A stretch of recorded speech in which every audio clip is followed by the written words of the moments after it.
to the How to Get Away with Murder mid-season premiere, which really feels like the mid-season finale because it ties up all the loose ends from the first half of the season and sets up new drama to take us through the back half. Plus, the show aired one less episode than normal in the fall, which enhances the sense that this is a long-delayed finale. It's time to finally catch up to all those scenes teased in flash-forwards over the course of the season thus far. Back at Annalise's apartment, the paramedics have arrived to take Laurel's very much alive premature baby and an unconscious Laurel to the hospital. Annalise follows, while the police treat the bloody elevator as a crime scene because it's related to Annalise. Fair. Connor is at Wes' old apartment on the phone with Michaela trying to put together the pieces, but he's interrupted by a phone call from Annalise. She fills him in on the drama with Laurel and the baby, while he reveals that Simon was shot. Connor then goes to Nate and begs him for help getting Asher out of jail, who is still desperately demanding his right to a phone call. Frank finds Annalise at the hospital and demands to see the baby because he's the father. The doctors tell them that both Laurel and the baby are stable and in recovery, but before they can become one big happy dysfunctional family, the Department of Human Services show up asking a series of suspicious questions about Laurel's mental well-being and her potential drug use.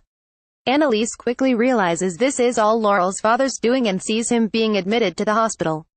She tries to urge the social workers not to believe him, but he takes emergency custody of the baby, and Laurel's paternity test proves that Frank is not the baby's father. At this point, Annalise is desperate and threatens the hospital with a malpractice suit for putting Laurel on an illegal psych hold and not allowing Frank in to visit. Never underestimate the power of Annalise, because shortly Frank is in Laurel's hospital room begging her to wake up. Annalise has Laurel's files, which contain toxicology reports indicating she had cocaine in her system that induced labor, and she has a history of bipolar disorder. Enter Isaac, whom Annalise calls to come to the hospital to help get Laurel out of the psych ward. When he gets to the hospital, Annalise tells him the files show a history of mental illness all made up by Laurel's father. She needs Isaac to do a psych evaluation to help Laurel. He says he has no authority at the hospital, but Annalise threatens to report him and his ex-wife to the medical board if he doesn't do it. Back at Kaplan Gold, Oliver and Michaela are breaking down, realizing that Asher must be told the police the truth, as opposed to their story, that they caught Simon stealing the files and he had himself in desperation.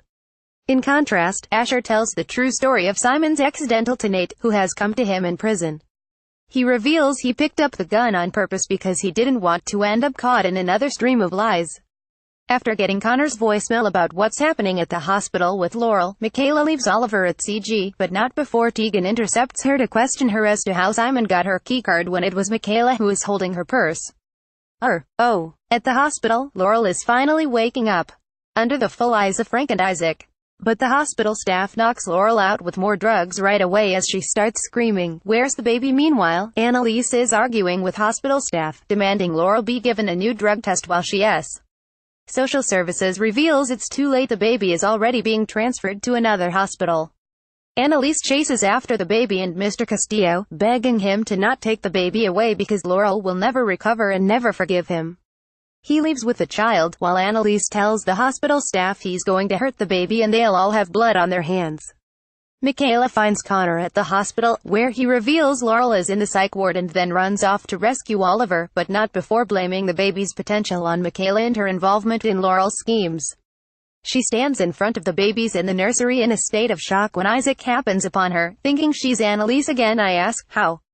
Michaela reveals to him that Laurel stopped taking her antidepressants per her OB's advice, but then leaves to find the other Keating 4. Back at Kaplan Gold, Bonnie is on the scene and questions Oliver about the hard drive, but he still thinks Laurel has it and is waiting at the apartment for them all. Connor shows up demanding Oliver's release as his lawyer, but Bonnie has already secured his release as a member of the DAS office. Dominic is there also, demanding information from Tegan, but she says no files were removed and the IT guy went home for the night.